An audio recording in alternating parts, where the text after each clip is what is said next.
Hey, today I wanted to talk about an interesting idea, which is to view human civilization through the lens of physics. So, uh, the most important rule in the universe is the rule of always increasing entropy. Energy always disperses throughout the universe with every action that you do. Like I'm talking right now, and my sound vibrations sort of vibrate out and eventually probably hit some molecule somewhere. And I don't know exactly how it works, but it probably turns into heat and it dissipates eventually out of our planet, or through some other mechanism. That heat will eventually end up in some random corner of the universe, evenly distributed. And that's sort of the law of energy dispersion with entropy. And I think that you can broadly think about biological organisms and also about human civilization as an organism as being an extension of this concept. You see,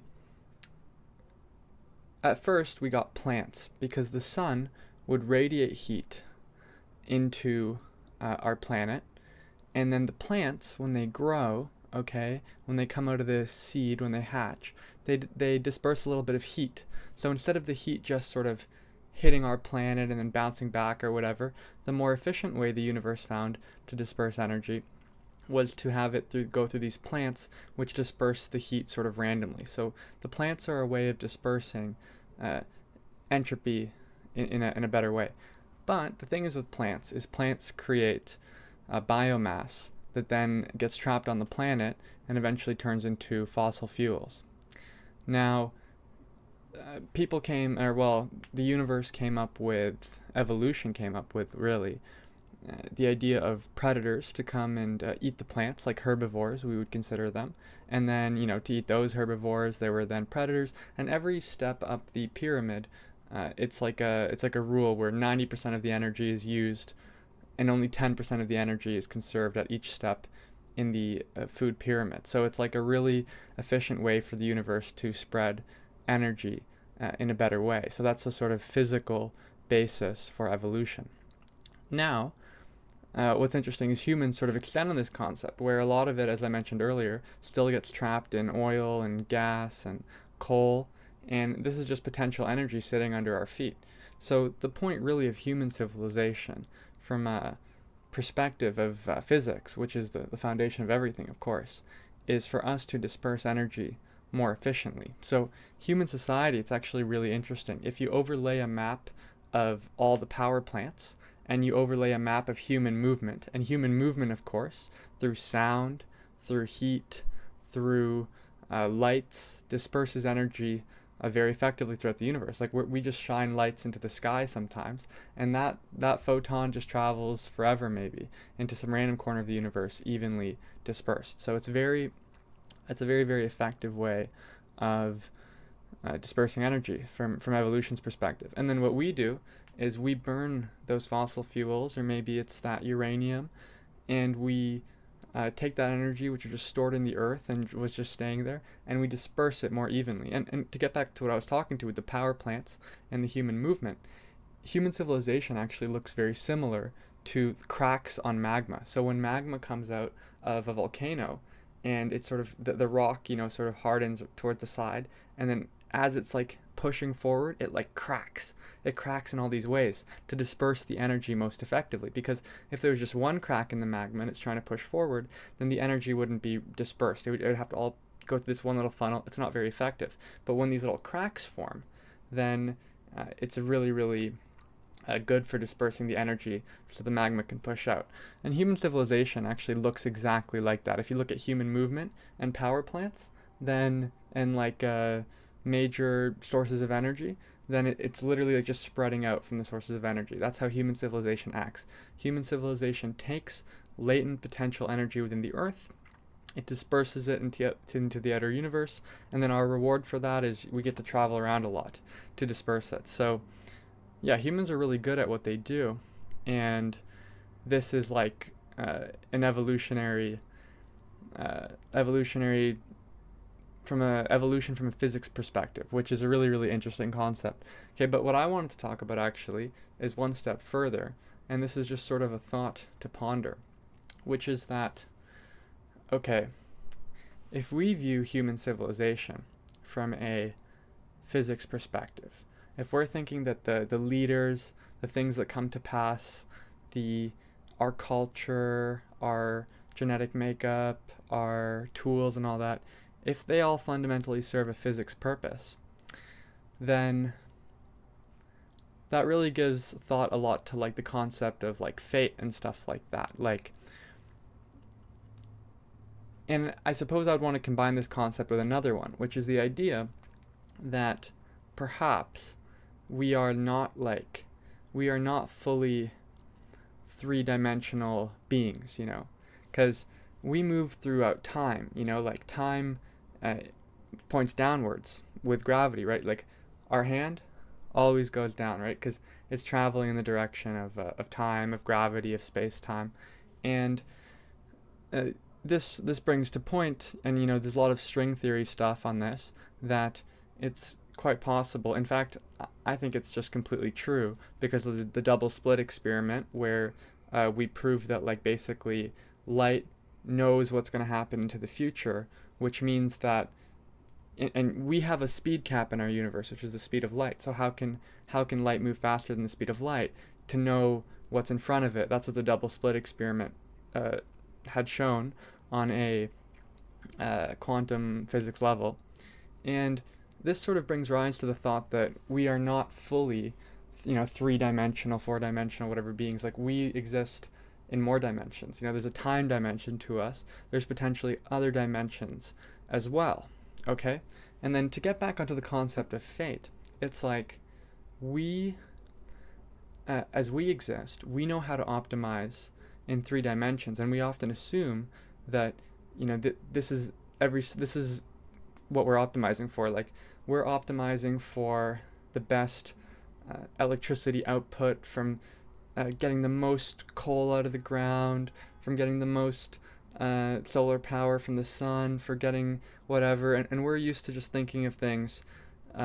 Maybe we're optimizing in time as well. Like if we spend more time building our business, working harder, then this means that in the future we will have more wealth, we will have more energy, we will have more power, from a physics perspective. I'm also talking about like literal power as well in terms of like electrical power. So, because if you think about it, the entire economy is just money is just a currency that we use to represent energy. It's very fascinating to look at just the human economy and also evolution from a physics perspective in terms of increasing entropy, because it lines up entirely and it really makes things make a lot of sense. But back to our overall topic. What if it is possible that you can optimize or something, maybe not you consciously, but maybe your unconscious brain, maybe your cells, the chemical compounds within you, some sort of unseen mechanism. What if that's actually optimizing the increasing dispersion of energy, increasing entropy? What if it's optimizing that on like a fourth or fifth or sixth or more dimensional level? What if there's that sort of optimization going on? Because if evolution is able to optimize the increase of energy, why wouldn't it be possible to do it throughout like multiple dimensions or something like that, right? So this kind of gives rise to me to like thoughts about like, if you in life think a lot about, like in your brain, if you think a lot about, oh, okay, how am I going to get humans to increase their energy dispersion in the universe? Or if you just think something which would align with that sort of physical purpose. And, this is like a pattern in your brain, like this is a pattern of things which, you have hands, you have arms, you have vocal cords. This can translate into action in the future. And what if it's possible that, there's some sort of like extra dimensional connection here where it's like the pathway, similar to magma, with the cracks in the magma forming as it pushes forward. What if the cracks actually go across time? Because the double slit experiment, once again, it shows that light knows what's ahead in time, right? We, We have things in our body which go the speed of light or produce light, interact with light. I mean, evolution has been interacting with all sorts of waves for like billions of years, right? And before that, just chemicals were interacting. Well, chemicals are really, if you think about it, they're just like the precursor to evolution. So all these chemicals were interacting with light for billions of years. And, light knows what's ahead in time. So isn't it possible then that there's a connection, right? That there's a connection in time to the future, and then it's optimizing for that. So I'm just thinking that, if you sort of believe in like destiny or like that you can make an impact in the world. And if you sort of, it's like the power of positive thinking. If you think a certain way that would be, that would in the future lead to good actions, is it potentially possible that just because you want to undertake certain actions, that you will undertake certain actions, that this somehow could make an efficiency throughout time where because it is known that you will pursue this certain action, that maybe certain bad things won't happen to you, and that maybe certain good things will happen to you because you are pursuing this action, which will increase entropy in the universe, right? So I think that's a really, really interesting concept, because that would sort of give rise to like the idea of fate and all that sort of stuff. So yeah, that's just an interesting thought. And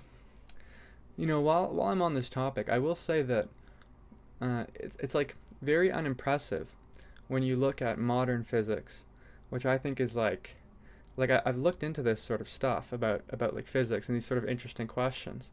And when you ask the physicists or something, they're always just like, oh no, it's too complicated. It's really mathematical. Like you wouldn't understand. Blah blah blah blah blah.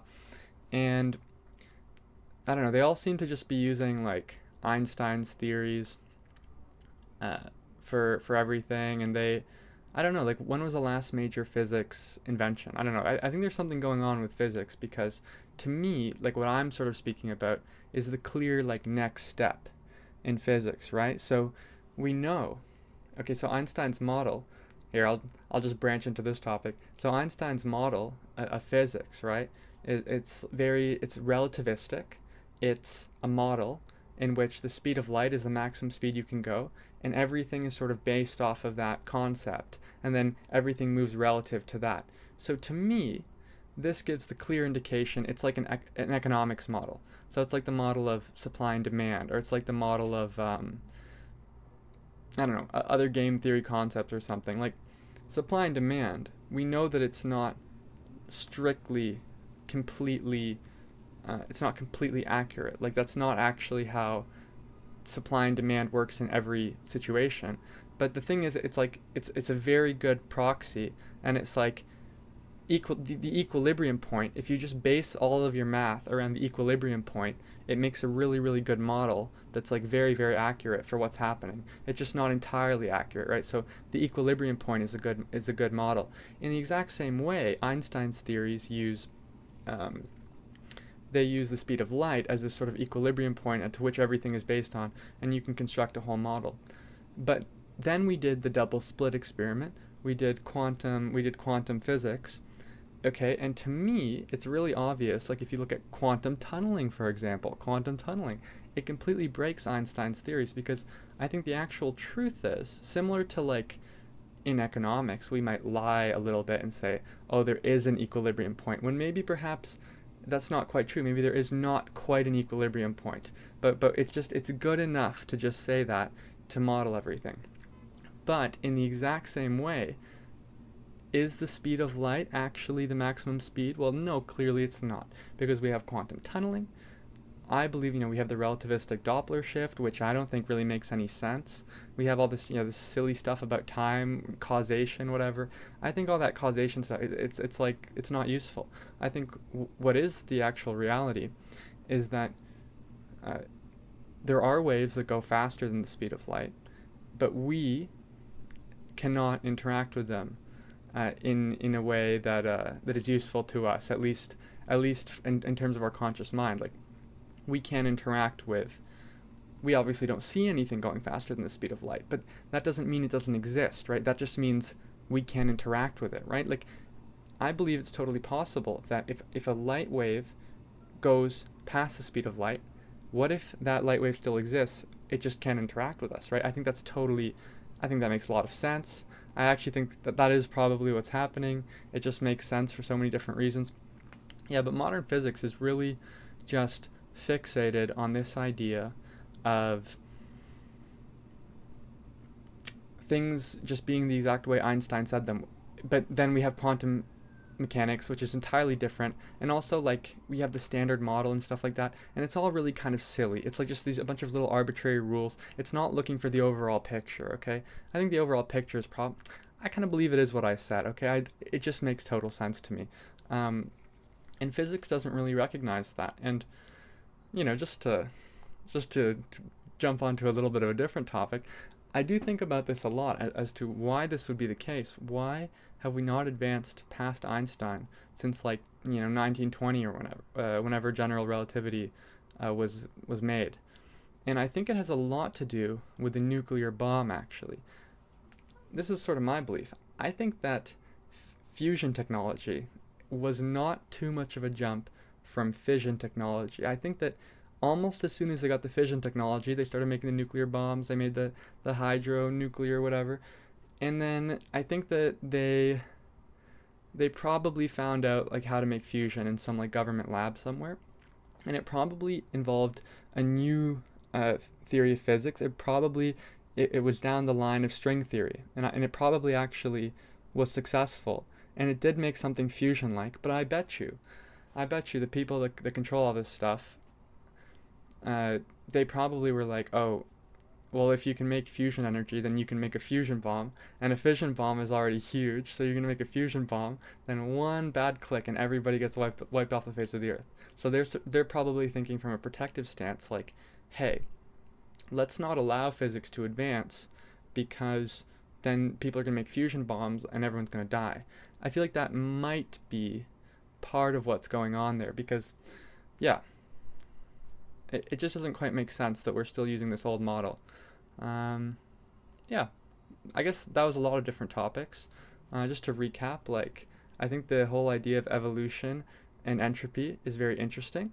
I think that the fact that things can go faster than light, at least I think it's kind of clear, but maybe someone would disagree with me. Probably a few people, like physicists and stuff. But I think that fact as well sort of combines, and it sort of makes you think about the idea of fate from from a perspective of like maybe positive thinking is actually tied to some sort of efficiency, and I think that's just an interesting concept.